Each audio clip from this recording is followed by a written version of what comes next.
losing my mind, losing my mind, losing control. You don't belong here, Joel. And you can't hate me for helping to send you on your way.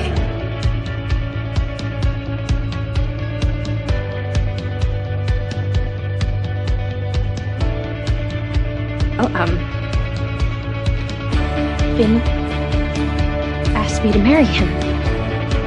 What did you say? We can't.